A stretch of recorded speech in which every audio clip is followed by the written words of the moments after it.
Hi, friends. This episode is already up on Spotify, so if you'd like to hear more, you can check it out there. I just uploaded this on YouTube for the visuals. Also, if you're interested in stories beyond Philippine folklore, I have another podcast called Necronotes. I talk about all the weird stuff happening in the world there. So, yeah, check it out if you want, and let's get on with the episode. Mabuhay and welcome to Tabi-Tabi Podcast, a show where we explore the fascinating and often mysterious folklore of the Philippines. I am your host, Ethan. Hi! Another week and another episode. I hope you're doing all right and thank you for making Tabi-Tabi Podcast a part of your week.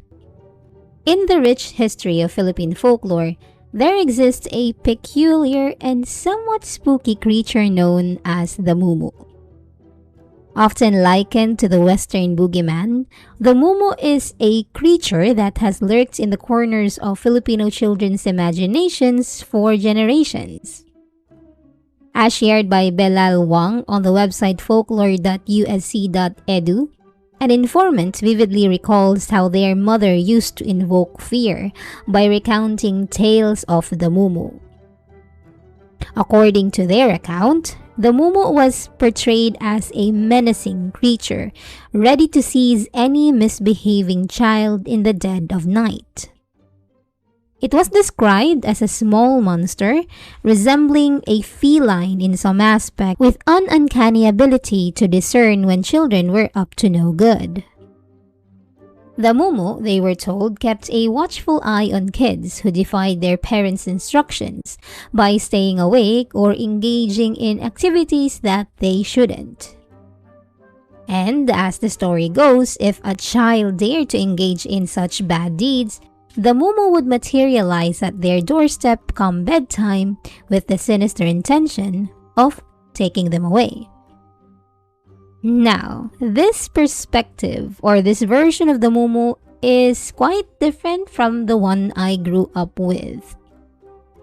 I'm from Bicol, specifically in Tabaco, because I'm now living in Tabaco.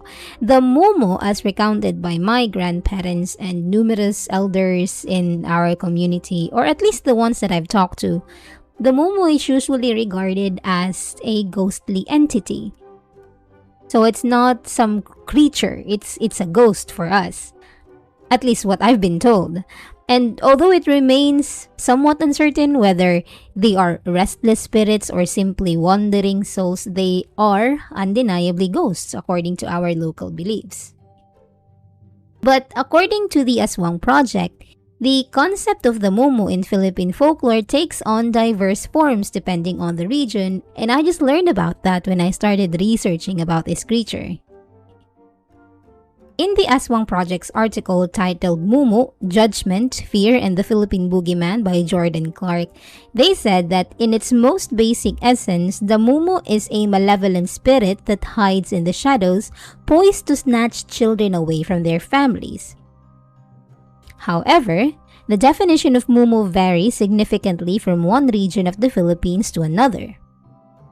As one ventures northward on Luzon, the belief evolves into a spirit that either preys on children or seeks to claim their souls. In Pampanga, it becomes the horrifying Pugut Mamo, a headless entity with a serrated neck that feasts on children. If we go to the southward, into regions like Bicol and the eastern Visayas, the term MUMU takes on a broader meaning, encompassing various mythical beings and encanto. Similar beliefs prevail in Negros and Mindanao. In Iloilo, the MUMU is likened to the Tamao. Tamao are these exquisite yet small beings that abduct infants from people's yards. They entice children with offerings of black rice and yellow roots, and if a child accepts these offerings, they vanish forever. These modern interpretations of the MUMU may trace their origins to much older animist beliefs in spirits. You see, in pre-colonial times, the disappearance or death of a child was often attributed to these spirits. A deep-seated fear of not only malevolent spirits but also of the deceased and their restless souls was a distinctive characteristic of Philippine animism. In some areas, even the envious spirits of the departed were feared, as they were believed to seek harm to the living in mysterious yet tangible ways. Many illnesses, particularly those causing emaciation and debility, were attributed to their influence. Now, in the National Capital Region, however, particularly Metro Manila, the mumu is commonly perceived as a ghost or spirit with unresolved matters, often lacking the proper last rites or unable to accept its own demise. And that is a version of the mumu that we'll focus on today.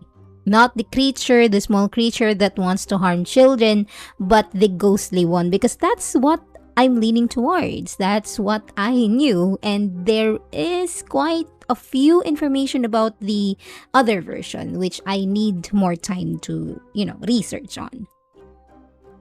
Speaking of ghosts or mumu, one vivid example that comes to mind is the kaperosa, commonly known as the White Lady. The kaperosa, with her spectral presence, clad in flowing white attire, serves as an excellent representation of a ghost or mumu. Just like the mumu we're discussing today, the kaperosa is often associated with unresolved matters.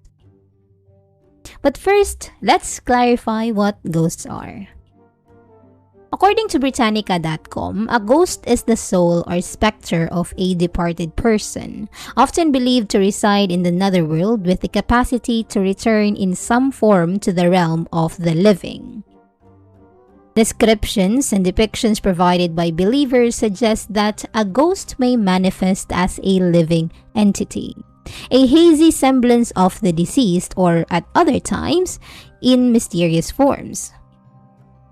The belief in ghosts is rooted in the ancient concept that a human spirit can exist independently of the physical body and may endure after the body's demise. In many cultures, funeral rites are perceived as a means to prevent the ghost from haunting the living. Places that are considered haunted are believed to be linked to the lingering spirit's intense emotions from the past, whether it be remorse, fear, or the trauma of a violent death. Individuals who feel haunted are often thought to be connected or responsible for the ghost's distressing experiences. Traditional signs of hauntings encompass ghostly apparitions, objects moving mysteriously, or the sudden appearance of unusual lights. Auditory phenomena include disembodied laughter, screams, footsteps, ringing bells, and the spontaneous production of sounds from musical instruments.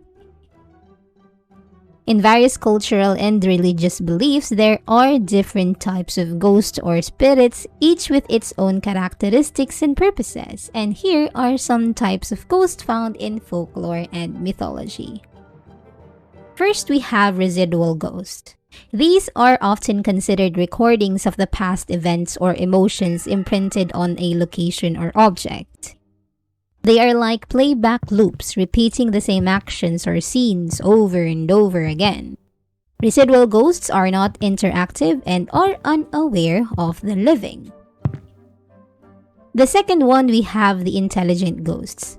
These ghosts are believed to retain their consciousness and individuality after death. They may have unfinished business, unresolved emotions, or a message to convey to the living. Intelligent ghosts can interact with the living and may be benevolent or malevolent. Number 3, we have poltergeists. Poltergeists are known for their ability to cause physical disturbances, such as moving objects, making loud noises, or even harming people. Fun fact, the word poltergeist comes from German, meaning noisy spirit. Number 4, we have the apparitions. Apparitions are visible manifestations of ghosts or spirits. They can appear as full-bodied or partial apparitions and are often reported to be translucent or transparent. Number 5, we have shadow people. Shadow people are dark, shadowy figures that are often seen out of the corner of one's eye. They are usually described as malevolent entities and are associated with feelings of fear and dread. And lastly, we have the doppelgangers.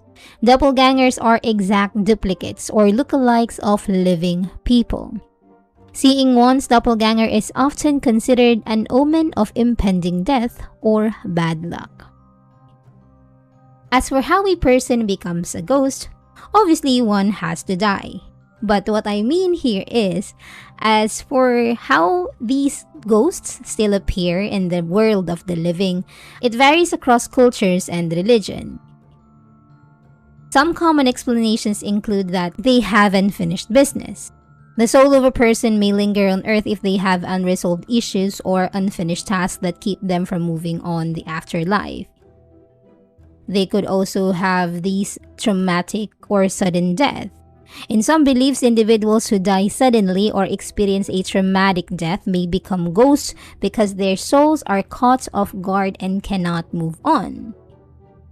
They could also be attached to a certain place or a certain object. It says that sometimes a person's soul may become attached to a specific location or object, keeping them bound to the earthly realm. And lastly, they could just have some strong emotions like anger or grief or resentment that can tie a soul to the physical world, preventing it from crossing over. Now, where does the kaperosa fit into this category of ghostly entities? The kaperosa, commonly known as the White Lady in the Philippines, represents a specific type of ghost that is often associated with a female spirit dressed in white. Similar to intelligent ghosts, kaperosa is believed to retain her consciousness and individuality after death. She might have unresolved business or emotions that keep her tied to the earthly realm. Typically, the kaperosa or the White Lady is described as a female spectral figure draped in a long white dress, gown, or robe with long black hair concealing her face. Some accounts even depict her without a head, with rotting flesh or a face obscured by blood, reminiscent of Sadako from the movie The Ring. Now, it's crucial to clarify that the term kaperosa or White Lady doesn't identify a specific deceased individual. Instead, it's a catch-all term for female ghosts fitting this description. The kaperosa is not limited to any particular region in the Philippines. She's called the White Lady because of her white attire, coupled with her female form, and it's simple as that, the White Lady. Local lore suggests that she haunts the place where she had a tragic or untimely death, often involving betrayal, murder, or unresolved matters. So, when a female spirit lingers on earth after death, she may be described as a White Lady or kaperosa, falling under the broad category of multo, which means ghost in Tagalog, or MUMU. One of the most famous examples of a kaperosa or White Lady ghost sighting is associated with Balete Drive in Quezon City. This street was named after a massive balete tree that stood at its center. Legend has it that during World War II, a young lady fell victim to a horrifying fate, being sexually assaulted and killed by Japanese soldiers, possibly near the balete tree. This tragedy has given rise to numerous eerie encounters on Balete Drive. Like for instance, one tale tells of a young lady waiting for a taxi by the roadside. When a taxi arrives to pick her up, she enters and remains silent throughout the ride. When the driver asks where to drop her off, he suddenly realizes he's been alone the entire time. This haunting story suggests that perhaps the White Lady repeats her actions from before her demise, caught in a never-ending loop as she tries to return home. There's also this chilling legend that while driving on Balete Drive, a random White Lady might suddenly appear in front of you, causing accidents or disturbances. As mentioned earlier, these spirits may also choose to remain in the location where they met their tragic end. Consequently, a kaperosa might make an appearance in a home you've purchased or rented, believed to be the previous owner who wishes to keep a connection to her property, unable to move on. So when we encounter a white lady or the kaperosa, we are witnessing an apparition, a visible manifestation of a ghost or spirit.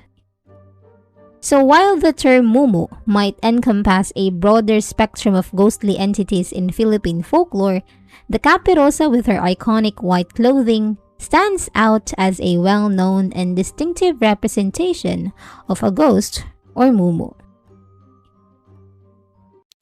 And that is it for today's episode. Thank you so much for listening. I hope you enjoyed it and maybe learned something new. Don't forget to catch us again next Wednesday at 6 p.m. for more episodes. Again, this has been Ethan, and thanks for listening to Tabi-Tabi Podcast. Join me next time to discuss more Philippine creatures. Bye!